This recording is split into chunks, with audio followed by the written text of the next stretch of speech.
Nesse episódio, a gente está trazendo como tema, né, uma obra que praticamente seria incontornável não tratar dela aqui no podcast, que é o filme Magnolia, né? Até porque o site ele faz referência ao filme, o Magnolia do Paul Thomas Anderson.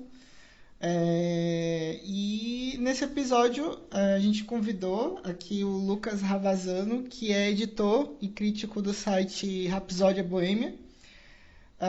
Ele também é pesquisador, doutor em comunicação e professor dos cursos de comunicação da UniFTC.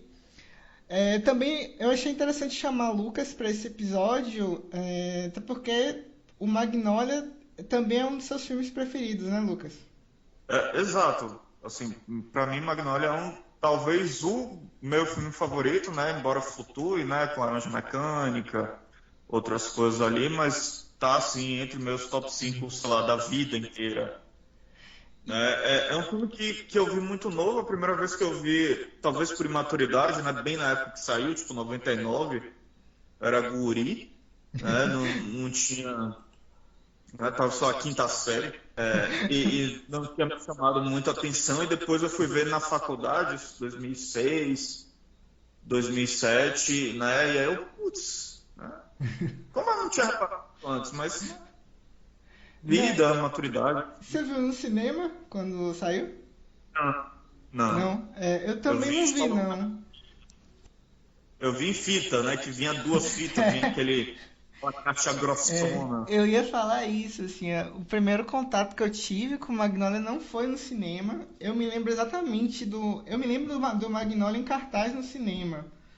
Que tinha aqui no cinema de Salvador, né? O pessoal que tá ouvindo, que não é daqui, pode não saber, mas no antigo Aeroclube, né?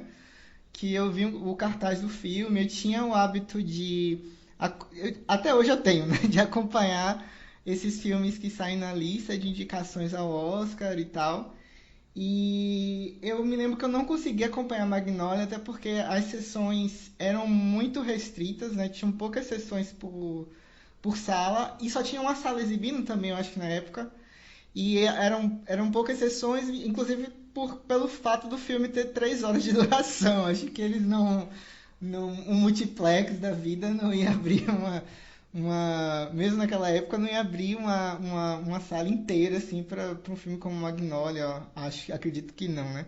Mas eu tive contato também com o Magnolia por locação, por VHS. Era nessa fita que você falou que era uma fita dupla da Play Art, né? Que vinha Exatamente. a caixona assim que se Aquela abria. caixa, né, também, né, que vinha uma É, caixa assim, com as esquema duas Titanic, fitas. né? De parte um e parte 2. Eu me lembro que era uma coisa bem rara de você ver um filme assim, uma locadora na época, essa coisa, esse volume assim, impressionava assim de cara. E é um negócio que é curioso. E foi um filme que, quando eu assisti, me impressionou bastante. Assim, na época eu não. Eu acho que foi um filme que acabou me introduzindo essa coisa de. Eu acho que Paul Thomas Anderson, a partir de Magnolia, foi o primeiro diretor que eu quis acompanhar com uma certa obsessão, assim, de acompanhar a carreira, o que, é que ele ia fazer pelos próximos filmes, assim. Acho que foi o primeiro diretor que me despertou esse interesse de acompanhar esse cinema, assim, dessa cinefilia, de ficar acompanhando um autor ao longo de uma carreira, assim. Mas. É um filme que me impressionou também por ter uma dupla característica, né? Tipo, ele é um filme que ao mesmo tempo ele é uma ótica muito íntima, né? Você está tratando de dramas e de situações que são muito particulares, né, que envolvem personagens e personagens que são personagens, vamos dizer assim, entre aspas, comuns, né? Mas ao mesmo tempo é um filme que tem uma dimensão épica, assim. Ele não é um filme, ele é um filme que ele é grandioso, né? É uma coisa grandiosa, assim. E uma coisa grandiosa não que por acaso não pelo evento mais excepcional assim do filme, que é a famosa chuva de sapos, né? Mas ele me parece, mas que ele é grandioso muito pelo caráter humano, né? E pela maneira como as histórias do filme se entrelaçam. Não sei se você tem essa impressão assim do Sim, Magnolia. grande duração, Hã? mais de 3 horas. Grande na duração. Grande Jogo. adoração. E é um filme Tem mais. que, se você for pegar a carreira do Anderson, assim, ele tem essa tendência, essa coisa meio grandiloquente, né? Mas se você for pegar na carreira dele, talvez. Porque ele vai tratar o quê? De um cara que é um explorador de petróleo, um outro que é um líder de um culto, né? Um A outro filme decadência que. da indústria pornô, É o quê? né, em Bug Nights, a decadência Isso, da indústria pornô. isso. São Mas, personagens e contextos que são muito grandiosos, assim, que são muito é, talvez sejam até inacessíveis para o público comum, assim. O Magnolia, eu acho que ele traz um caráter mais próximo da gente, que eu acho que talvez nenhum outro filme até o momento dele assim tenha tenha tido essa dimensão assim. E tem esse caráter grandioso ainda, né? Para mim foi um filme muito curioso quando eu vi assim e perceber esses detalhes assim, esses aspectos assim é, incomuns assim. Então ele é um filme que ele vem da safra de 99, né? Que ele vem de uma safra aí, americana que tem Clube da Luta, Matrix, De Olhos Bem Fechados, Beleza Americana, O Sexto Sentido.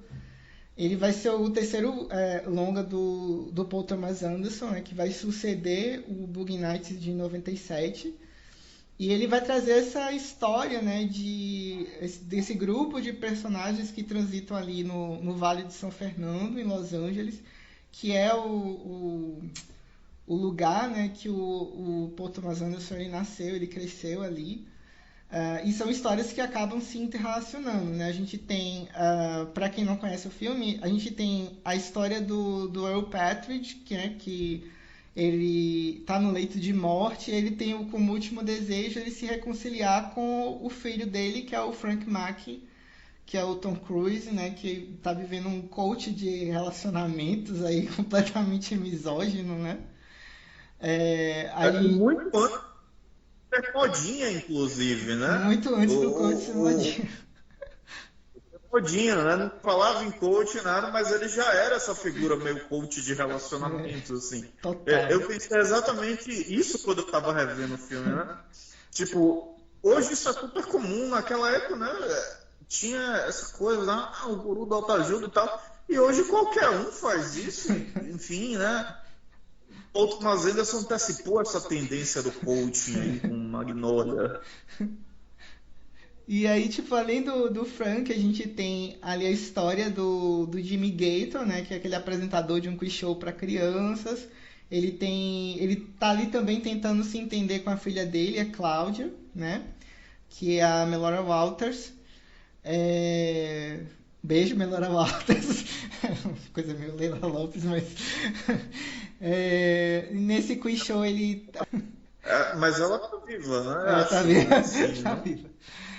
No show a gente também tem o Stanley Spector, que é um menino que é prodígio, ele tem problemas ali com o pai, que também é completamente mercenário, né? Ele fica explorando o talento do filho ali pra ganhar dinheiro. Você não vê que um pai se importa muito com os sentimentos daquela criança. E é uma história que se conecta muito com a história do Don e do William H. Macy, né? Que ele é um vendedor de loja de eletrodomésticos ali, mas ele foi um cara que participou daquele programa quando foi criança e também foi explorado pelo pai da mesma forma, né? E daí a gente tem essas histórias, né? Essas tramas que meio que se coabitam ali. É, o filme ele trabalha com essa coisa de que eu acho interessante que ele traz no início, né? De que poderiam ser que ele trata muito dessa questão da coincidência, né? Da coisa dos eventos que pegam a gente de surpresa por uma excepcionalidade, mas o que acaba sendo mais impactante pra gente é esse investimento emocional com essas histórias menores, né? Com essas histórias. Tanto que é isso, né? Quando tem a famosa chuva de sapos do filme no final da história, né? Que muita gente busca um significado para aquilo ali. Eu acho que acaba sendo até de pouco impacto, vamos dizer assim, diante de tudo aquilo que a gente acompanhou da história daqueles personagens, né? História de pais e filhos, né? As três histórias são marcadas por isso, né? Histórias de pais e filhos, né? Não, tem muito disso, né? O menino do programa com o pai, o Gator com a filha, né? O Frank com o Mac, mas, né? E o Donnie com o pai que, né? Enfim, a gente não sabe, mas também não importa. E ao mesmo tempo são todos esses personagens, né? O policial Ai, meu Deus. John C. Reilly, né? John C. Reilly. Todas as pessoas são profundamente solitárias também, são meio outsiders nesse sentido, né? São pessoas que sofrem com essa solidão, com essa, digamos assim, alienação afetiva, mesmo pessoas que estão no relacionamento, né? Como a personagem da Julianne Moore, né? Em relação Sim. ao Earl, né? Tem esse sentimento de solidão, que é algo também que conecta, de certa forma, os protagonistas do PTA, se a gente pensar, né? No Mark Wahlberg em Boogie Nights, no Joaquin Phoenix em O Mestre, no Daniel Day-Lewis em Sangue Negro e em Trama Fantasma, e no Joaquin Phoenix também em Vício Inerente, né? São pessoas outsiders, assim, de certa forma, né? Isoladas, profundamente solitárias, né? Em busca de alguma medida de reconhecimento, né? Seja a fama, no caso do Mark Wahlberg em Boogie Nights, seja o reconhecimento financeiro do Daniel Day-Lewis em Sangue Negro, ou reconhecimento artístico do Daniel Day-Lewis, de novo, em Trama Fantasma, e por aí vai, né? Mas o Paul Thomas Anderson tem muito disso, né? De lidar com a solidão, né? E o Magnolia vai por aí também, né? Ainda que em outros filmes ele não esteja nesse regime intimista, né? Como ele está aqui, né, de estar próximo do nosso cotidiano, isso, né? Alguém que está procurando um namorado e é muito tímido, como o policial do John C. Reilly, né? Super comum também, né? O próprio personagem do Elliot Bass, né? Que quer botar para ele só para tentar chamar a atenção do barman que ele está apaixonado, sabe? Chega a ser patético, tão carente que o sujeito tá, né? De certa forma. E são tipo no Magnolia especificamente, são personagens que são profundamente afetados por essa capacidade destrutiva que os pais deles tiveram, né? Tem um negócio que eu acho interessante, que eu sempre acho interessante quando eu volto para Magnolia, é esse lugar da família não como um lugar de conforto, né, que está sempre no imaginário da gente, né, da família ser aquele lugar, aquela instância em que a gente sempre recorre em momentos de aperto, em momentos que a gente se sente só. Se você for pegar o Frank, a Cláudia, o Donnie, o próprio Stanley, assim, eles não têm essas figuras paternas como essas instâncias, não são figuras completamente destrutivas, que destruíram a vida dos filhos e também se destruíram. E o Earl mesmo, como você falou, com relação, ele destrói a vida do filho, mas ele ao mesmo tempo também destrói todos os relacionamentos que ele teve com todas as mulheres que ele teve, com a ex-mulher, com a mãe do Frank, com a Linda, né? Ele também acaba não sendo um relacionamento muito saudável do ponto de vista dela, assim, e tem muito essa relação com esse ponto de vista da família, não como essa instância de conforto, né, de acolhimento, né, de afeto, né? É, exato, né? E aí vem a coisa das chaves de leitura que o filme vai dando, né? Que ele traz muito essa coisa bíblica, né? São Hum, chaves de versículos bíblicos que são citados repetidamente por diferentes personagens, né? Podemos ter superado o passado, mas o passado não nos superou. sim, sim. Os pecados dos pais recairão sobre os filhos, né? E o Êxodo 8.2, né? Capítulo 8, versículo 2, que o número 8.2 aparece o tempo todo no filme, e né, se recusares a deixá-los ir, ferireis com rãs e sapos todos os teus. Né, que é o que, digamos assim, justificaria a chuva de sapos, né? É. Justamente o Tom Cruise recusa, né? Abrir mão do pai, né? Disse, você não morre antes de eu dizer para você como é que eu te sinto, né? É Uhum. justamente quando a chuva cai, né? Então ele dá essas chaves pra gente, né? Uhum. Nesse sentido, eu chego que é um filme quase que alegórico, né?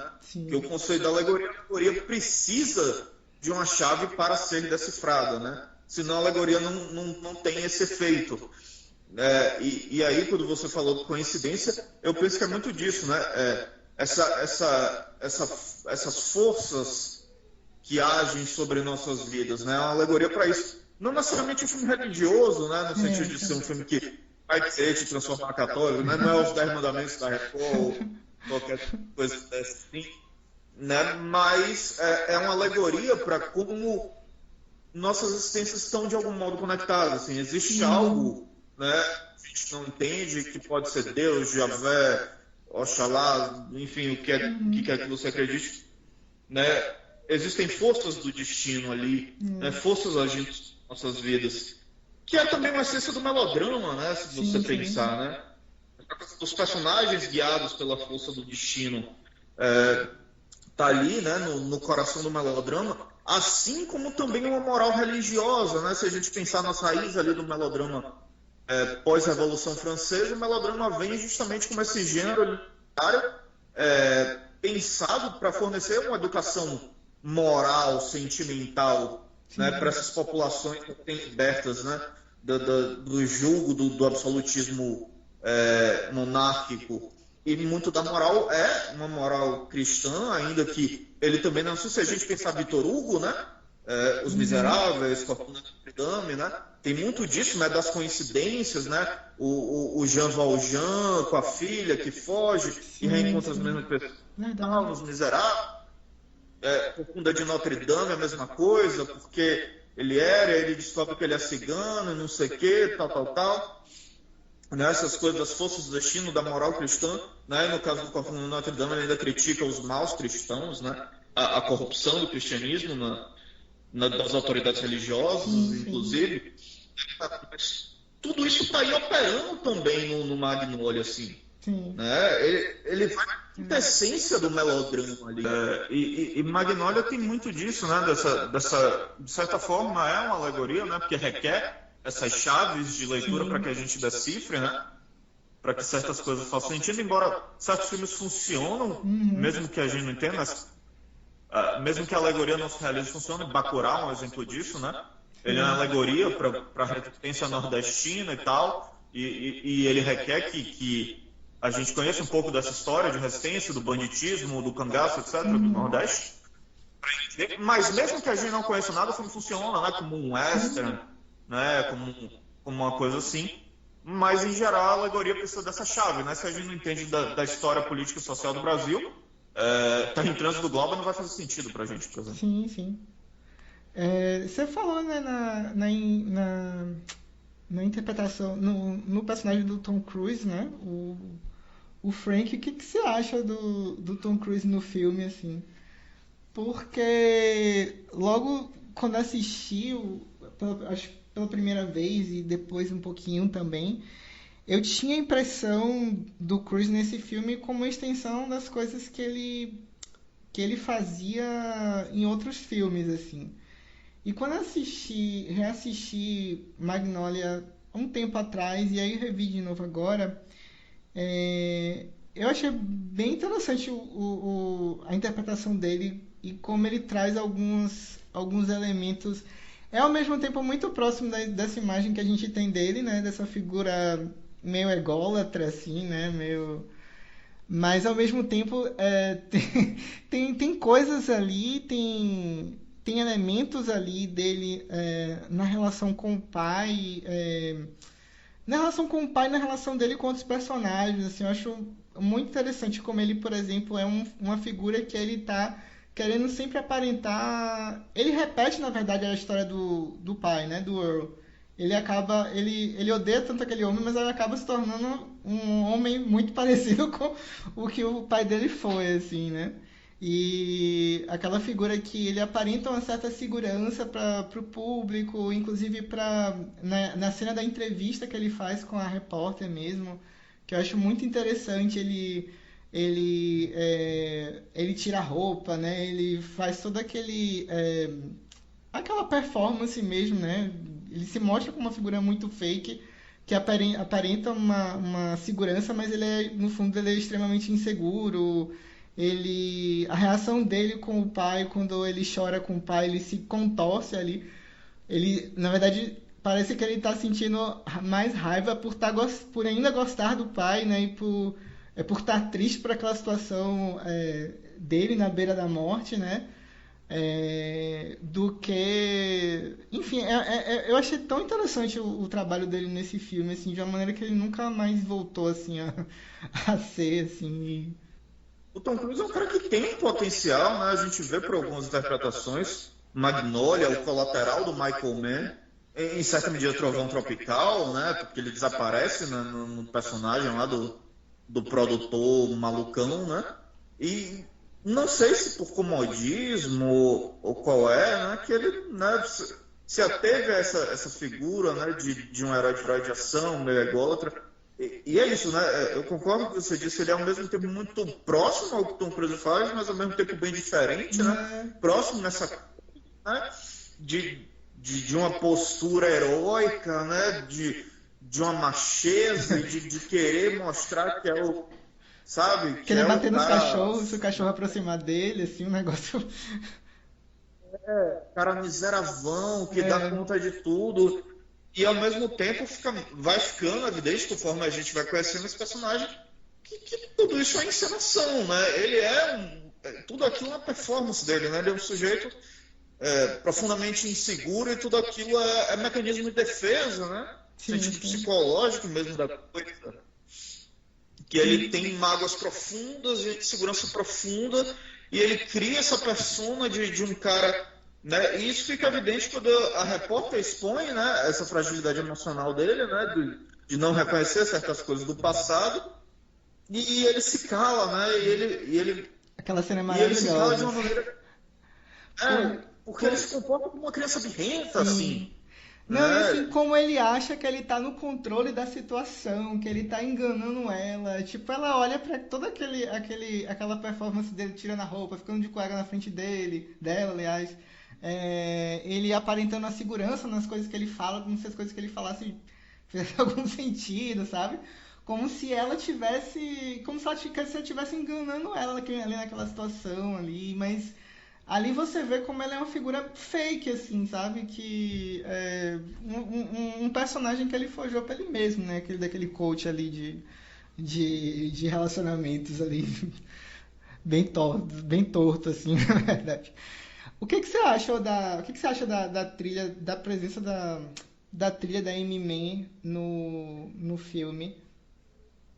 Porque pra mim é É, fundamental, assim, é um ponto do início, meio e fim, assim. A One que abre o filme, né? A WhatsApp que pra mim acaba que eu gostava muito da Save Me, a do final.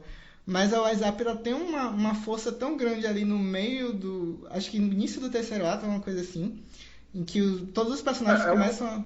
no ponto mais baixo, acho que era isso que você ia falar, né? É quando eles Sim, reconhecem que eles sim. estão mal, E é um assim, ponto em comum, né? né? É o que E é um ponto em comum, né? Que todos eles cantam ali, né? Todos eles cantam aquela música. É, e pra mim é um elemento bem marcante do filme, assim.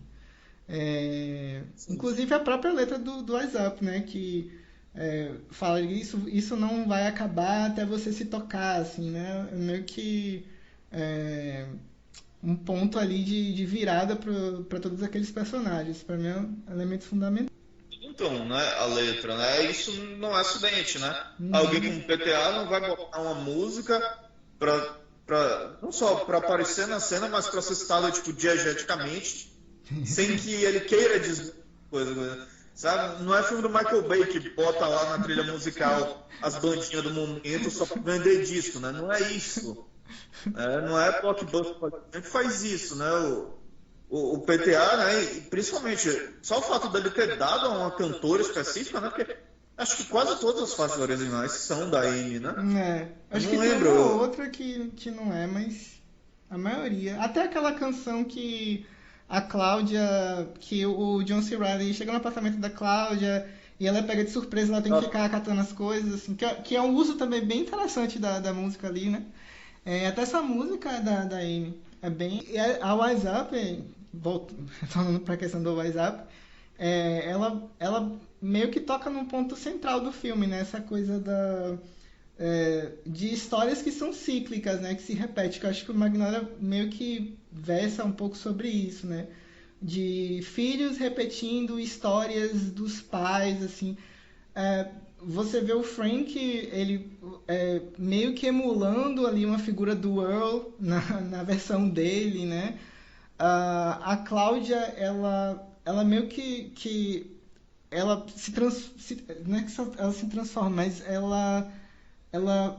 a adulta que ela é, né, acaba sendo fortemente influenciada por todas aquelas ações que o pai dela fez ela passar, né?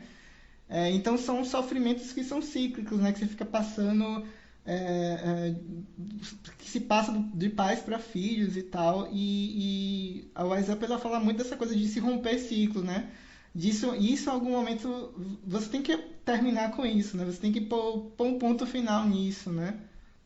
Não, e que tem muito disso, do que a gente faz volta, né? Seja pra gente mesmo em outra geração, que é o que o filme já denota, né? Que aí eu digo, é outra chave para entender, digamos assim, de certa forma, a alegoria, que são as três histórias do início, né?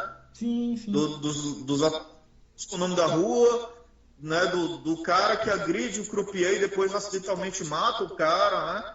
Do menino que bota a arma de verdade na arma dos pais e ele próprio acaba sendo morto por essa arma e não os pais, né? Sim. Então é bem essa coisa do que a gente faz volta, né? Uhum. Pode voltar para você, para o seu pai, mas as ações têm consequência, a gente paga pelos nossos pecados e nós não pagarmos, nossos filhos pagam, né? E daí vem justamente as reiteradas citações do versículo bíblico, né? Os Uhum. pecados dos pais cairão sobre o filho.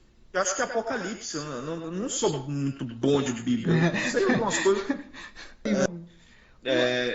E essa canção do Eminem é exatamente importante, né? Justamente para denotar esse sentimento.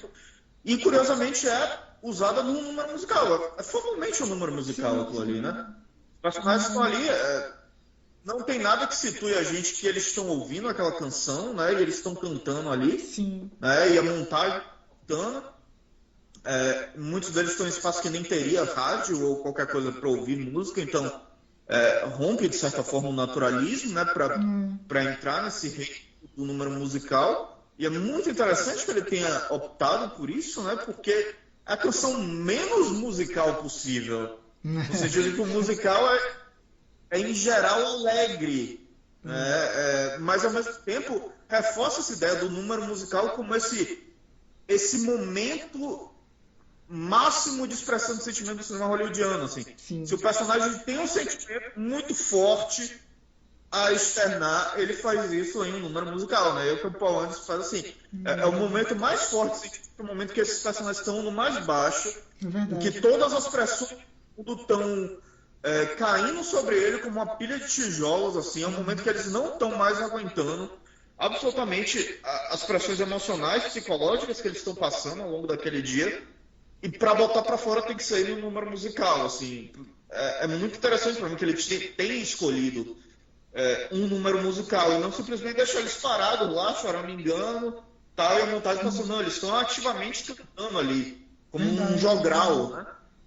Agora tem um ponto interessante, assim, que durante muito tempo eu fiquei remoendo, assim, porque assim, a gente tem essas figuras centrais do filme, né? Que é o Frank, o Earl, né? O Jimmy, a Cláudia. E tem algumas figuras que ficam meio que na órbita desses personagens, assim, né?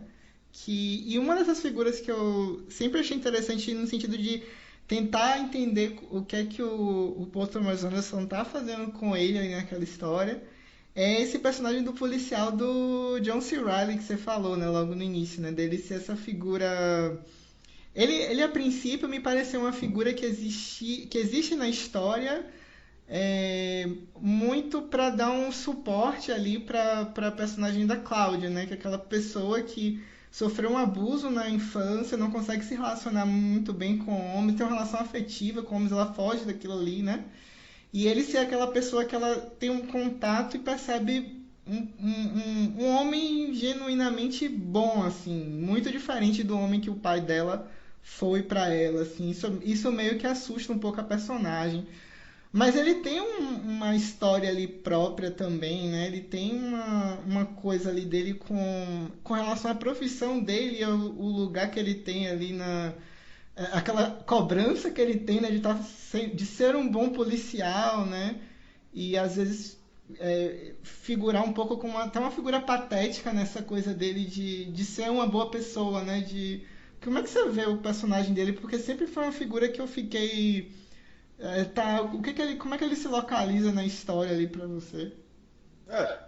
Para mim ele está justamente dentro dessa chave de uma pessoa solitária, também isolada, carente, né? Porque a primeira vez que a gente vê, se eu não me engano, é justamente quando ele fala dessa coisa que ele buscou um serviço de encontros por telefone, né? Alguma coisa assim, né? Que ele mensagens para conhecer pessoas, né? Que ele está falando na viatura uma coisa meio reality show assim, meio cops, meio polícia de horas, né? Que ele está com o óculos escuro na viatura e tal, virando, falando diretamente para a câmera, né? Que é algo que, inclusive, ele nunca justifica no filme, também pouco importa, né?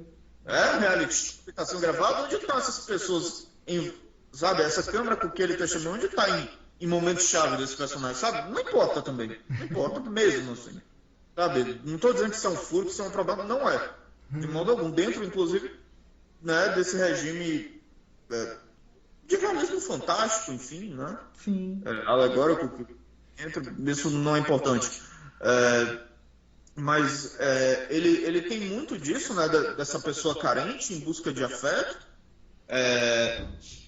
e em busca de tentar entender também quem ele é e quem esse lugar dele no mundo, né? Ele tenta ser esse policial e tem toda essa história dele que acidentalmente encontra uma vítima lá de um serial killer, né? Do verme e tal, que não se resolve, não precisa se resolver também, porque é importante para o arco do personagem que não se resolva, justamente que ele perde a arma e ele se sente emasculado. Sim. Sem a arma, aí ele tem muito a dizer sobre questões de masculinidade, enfim, toda essa relação do homem com a arma e esse fetiche com a arma, né? E é justamente por estar sem a arma que ele se arrisca para ajudar o personagem do William H. Macy na Chuva de Sapos, e meio que precisa acontecer para realizar o arco do personagem, né? A coisa do assassino não se resolve porque é exatamente isso, ele não é esse homem valentão todo. Resolveria, inclusive, né, o Orlando Jones chegou a ser escalado e gravar cenas como tal assassino, mas isso não foi pro... mas eu lembro que eu tinha lido isso muito tempo atrás, né, que o Orlando Jones tinha sido escalado como verme, chegou a filmar como isso. Né? Não sei se nessa edição brasileira aqui tipo, foi exclusivo da Livraria Cultura um tempo. Não, ele foi a Play Art, aí da Play Art ele foi pra Warner, que saiu com aquela coisa de ser exclusiva da Cultura. E mesmo assim não é uma versão que faz muita justiça ao filme, né? Mesmo... Versão bem pobre. Bem pobre. E principalmente se você for comparar com a americana, né? Eu tava olhando os extras da americana, da americana, que tem um diário de filmagem do Paul Thomas Anderson, tem alguns extras do Donnie, do Quiz Show ali, que a gente não tem, assim, é muito, muito pobre mesmo a versão brasileira. E não se justifica essa pobreza da versão brasileira, principalmente essa que é a que eu tenho, né, que foi exclusiva da cultura e tal, que é uma versão que foi anos depois do filme, assim, Verdade. mais de quase 10 anos depois. Não tem porquê, sabe? Você já sabe que o filme tem um legado, tem um fandom, tem, sabe? Que não é um filminho que as pessoas olham para assistir, que as pessoas querem destrinchar, saber o máximo possível, sabe? Não justifica, assim. Não é um filme que você faria, joga o filme aí no disco e tá pronto, sabe? E a própria qualidade da imagem não é nem uma qualidade. Por exemplo, depois de anos, quando eles lançam nessa versão da cultura, né, com a Warner, não é uma versão que a qualidade da imagem seja um ponto forte. Ainda falta muito, igual faltava na da Play Art, né? Como é que muita gente faz essa comparação do Magnolia com os shortcuts, né, do Robert Altman, né? E a própria trajetória lá do Paul Thomas Anderson, ele sempre faz reverência ao Robert Altman. O último filme dele, o Paul Thomas Anderson finalizou lá, o Última Noite. E as pessoas sempre fazem essa relação com os shortcuts e com o Magnolia, até mesmo como forma de diminuir o Magnolia, assim, dizendo que o Magnolia é meio que uma versão anabolizada dos shortcuts, o que eu não concordo muito. Assim. Eles têm um ponto em comum, que é uma história multiplot, mas pra mim o shortcut sempre foi uma coisa de captar o cotidiano, meio que parece um reality show quando você assiste aquele filme, assim. E o Magnolia pra mim nunca teve esse lugar, assim, sempre foi uma coisa mais épica, mais grandiosa, mais montada, mais encenada. Não sei como é que você enxerga essas comparações, assim. Você acha que é um... Eu nunca assisti Shortcuts do Robert Altman, me julgue. É muito bom. É uma das coisas que a gente adiciona passar. Até pouco tempo. É muito longo. Até pouco tempo atrás eu também não tinha visto. Eu quis ver por curiosidade, assim. Mas outra coisa da filmografia do Robert Altman é bem isso que você falou, né? Tem muito. São dramas e tal, mas tem muito desse extremo naturalismo, né? Quase que documental que não é o que o PTA tá fazendo aqui. É isso, ele vai para uma coisa meio que alegórica, também. Não seria uma cópia, né? Tem muito a cara do cinema do PTA, assim, Sim. no filme. Não é um filme que ele pegou e fez igual e pronto, sabe? Não é como a maioria desses multiplot hollywoodianos, que tipo, sei lá, 360. Várias partes do mundo, assim, pessoas, elencos, sei lá, várias partes do mundo. Que ele tenta te pegar pela maneira como a história se conecta, né? Vai guardando para no final ter a surpresinha do porquê essas pessoas estão conectadas. É sempre uma coisa meio um pouquinho forçada, que não é o que o PTA faz aqui. Inclusive, ele nas primeiras meia hora do filme a gente já entende o que é que conecta aquelas pessoas, o programa. Sim. Não tem essa grande reviravolta do fulano está conectado a Cicrano.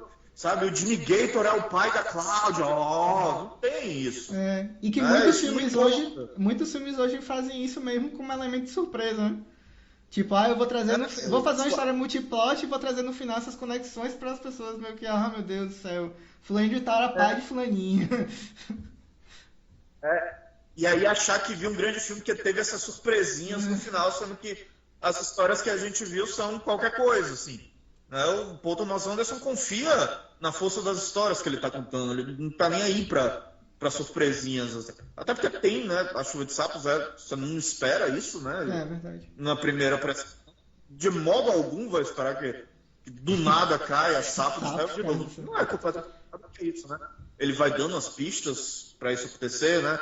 Os números 8.2, Êxodo e tal são citados várias vezes ao longo do filme, né? Não é tão gratuitão assim, mas ainda assim ninguém espera que isso vá acontecer. Verdade.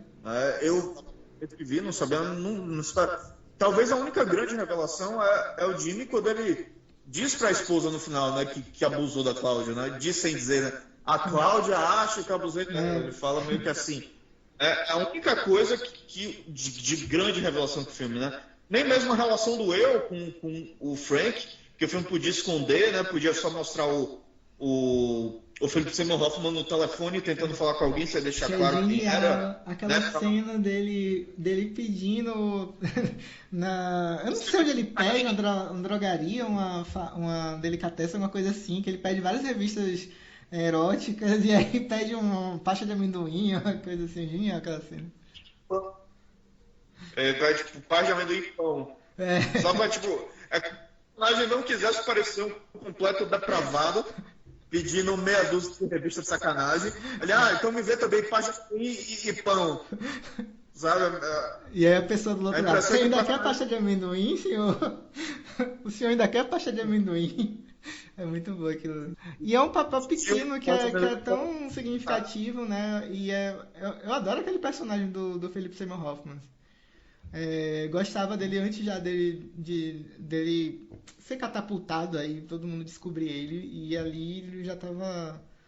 É um personagem que me é muito parecido com o do John C. Reilly, às vezes também com a Linda, assim, de ser esses personagens que meio que ficam na órbita desses personagens, vamos dizer assim, centrais do filme, mas que também acabam sendo afetados de alguma maneira por essas figuras, assim.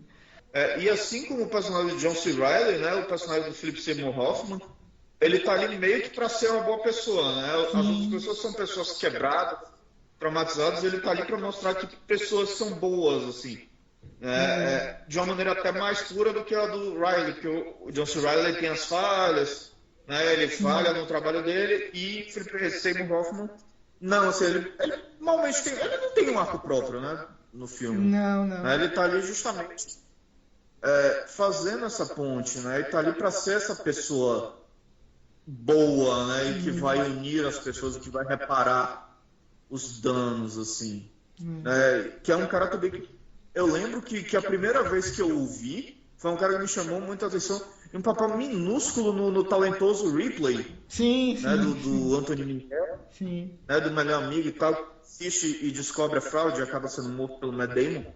Pô, esse cara, papel minúsculo, pô, esse cara é muito bom, velho. Eu não tinha visto Bug Night.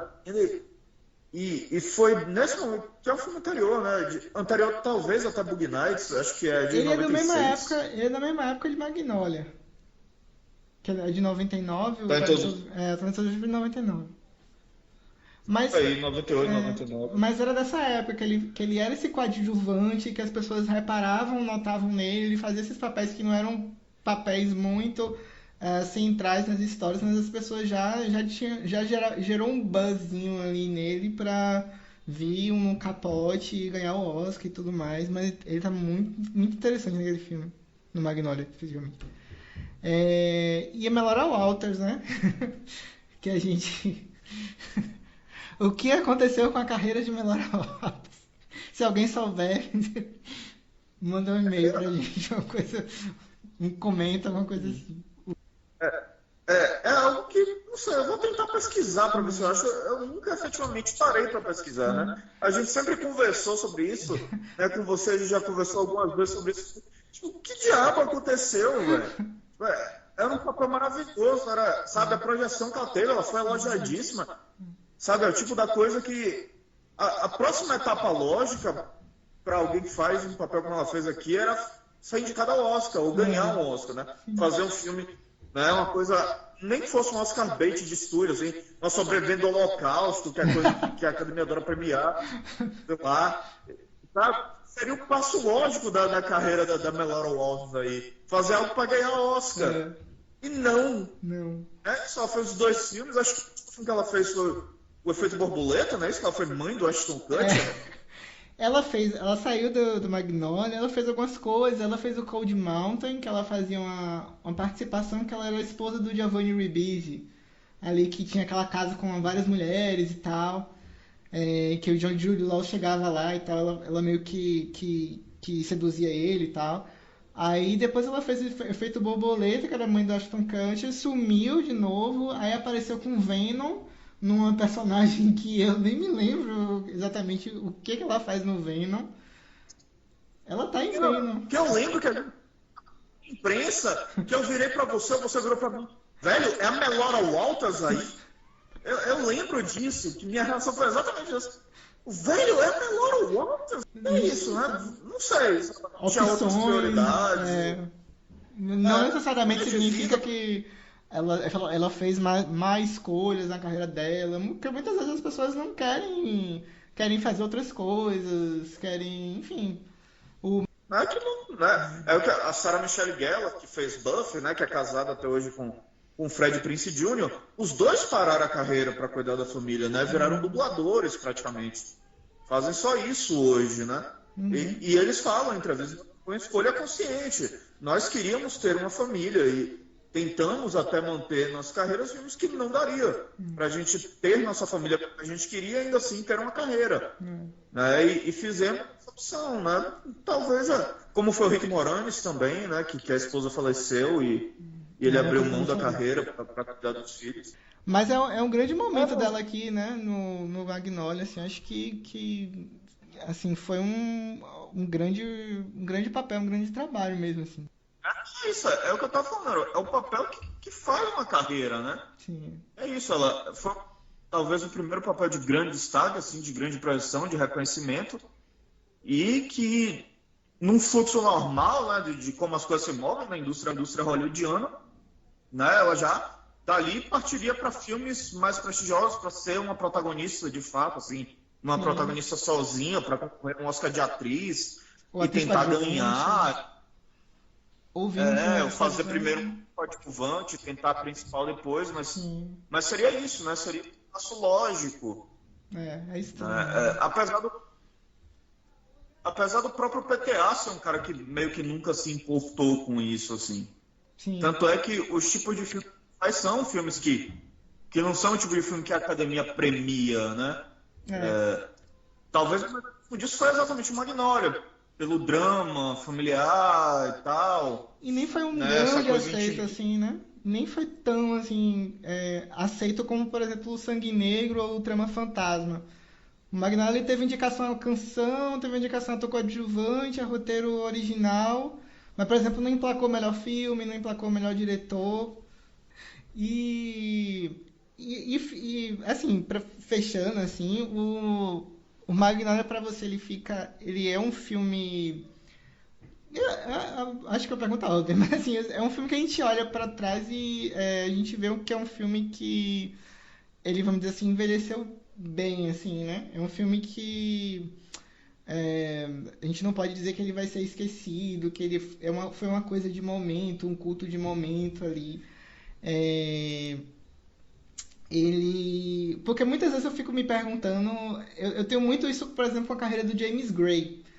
O James Gray é um cineasta que eu gosto bastante, mas às vezes eu fico muito inquieto e na dúvida qual o lugar do James Gray na história do cinema, no coração da cinefilia, alguma coisa assim. Porque ele é um cineasta que ele é bastante reconhecido, ele participa de festivais, é bastante conhecido, os filmes dele estão sempre bem cotados na crítica, mas ao mesmo tempo ele é uma figura que aparece muito pouco em premiação. Ele é uma figura que ainda é muito pouco conhecida, por exemplo, pela academia. O Paul Thomas Anderson, às vezes eu tenho a impressão que ele ocupa um lugar parecido, talvez até um pouco mais de prestígio do que o James Gray, mas às vezes eu tenho a impressão que ele ocupa um lugar meio parecido, assim, não é um. A gente não pode dizer que ele tem um hype, não sei, um cineasta da geração dele, sei lá, o Tarantino, por exemplo, sabe? O Tarantino é um cara que começou ali também na década de 90, mas ele é um cara super hypado em todas as instâncias, né? O Paul Thomas Anderson, ainda às vezes eu sinto que ele ainda não é ele é um cara cultuado, ele tem o lugar de importância dele na indústria e na crítica e na cinefilia e tal, mas às vezes eu sinto que ele não é um cara que é tão citado ou reconhecido como talvez poderia ser. E o próprio Magnolia segue esse caminho. Eu não sei se você compartilha dessa impressão que eu tenho às vezes. Não sei se é uma coisa de fã, mas. Não, eu tenho essa mesma impressão, assim, é bacana essa relação do James Gray, que também é um cara que, tipo, os filmes dele são muito bem criticados, a crítica adora, mas o público médio não vê, não vai para prêmio, mas ele tá aí. E assim, Oscar é um prêmio da indústria, e minha impressão é que esses diretores estão um pouco se lixando para a indústria, enfim, em agradar a indústria, né? O Paul Thomas não poderia, tipo, o Sangue Negro ali, que foi o mais próximo que ele chegou. Se ele fizesse um filme do tipo que a academia quer, Uhum. sabe? Um drama histórico, biográfico do Holocausto, com deficiência física e tal, e aí ia ganhar, sabe? Aquele era o momento. E o que é que ele fez depois do Sangue Negro? Foi vice-gerente, não foi o Vice-inerente. mestre, né? O mestre, mestre, mestre. Não, foi Foi o né? mestre. Que aí teve toda a treta da Cientologia, inclusive, né? De querer boicotar e os membros da Cientologia, que era da academia, é, meio que boicotaram o filme, né? Então, assim, mostra que ele tá um pouco se lixando mesmo, assim, porque senão ele não faria o filme que ele sabia que ia ser pesadamente rechaçado, assim, porque é Que a só foi aceito Cientologia, né? O pelo. personagem. É. Que só foi aceito pela O categoria, personagem pelo grupo de atuação ali, né? Todas as atuações indicadas, mas o restante. não tinha como, né, velho? É. Também não indicar, né? O Felipe, a Amy, o Joaquim, né? Não tinha como, cara. O Não, filme é nesse muito ponto bom. também. E o Philip Seymour Hoffman, ele é o L. Ron Hubbard, ele é o a trajetória é extremamente similar. Então, assim, ele sabia o vespeiro que ele estava se mexendo, cagou pra isso, né? Se ele tivesse preocupação em ganhar Oscar, ele não faria aquele filme. Logo depois de Sangue Negro, que foi talvez o mais hypado em termos de premiação dele, assim. Né? E logo E, depois ele fez uma parada ainda mais bizarra, que é o Vice-Inerente, né? Uma coisa super pós-moderna, desconexa, verdade. surtada. Então, assim, ele, assim como o Gray, ele faz as coisas dele, o que interessa, se isso vai render prêmio ou não. Né? E, ao mesmo tempo, se a gente olha, né, os filmes que sobreviveram não foram exatamente filmes que ganharam Sim, Oscar, né? sim. Quantos filmes, né, que perderam e que a gente não lembra o vencedor de, sei lá, 77, mas a gente lembra de filmes daquele ano, sabe? Sim, A sim. gente lembra de Apocalipse Now, se ganhou agora, né? Pensa que Cidadão Kane não ganhou nada, né? Laranja Mecânica, quanta coisa que não ganhou, absolutamente nada, e é lembrado até hoje, né? Então acho É, que o Paul Thomas Anderson é meio que isso, assim. É algo que vai se construir no tempo e que vai durar ao longo do tempo, e de certa forma, talvez o Gray, né? Embora o Gray seja um pouco menos conhecido, né, do que o PTA, né? é. Porque o Gray tem essa particularidade também dele transitar entre vários gêneros, que são gêneros típicos hollywoodianos, né? O melodrama, o filme de gangster, o filme de aventura, Ficção o científica, sci-fi, né? né? Você pega Amantes, os Donos da Noite, os Donos da Noite, os Reis da Noite, não lembro agora, né? É, Zé, esse Cidade eu não me Perdida, lembro. Ad Astra, né? Ele tá nos gêneros clássicos, A Imigrante, né? Não, A Imigrante não ficou traduzido como A É, Imigrante, ficou Era Uma Vez, era uma vez em Nova York, né? que confunde com Era Ver, que é essa tradução, enfim.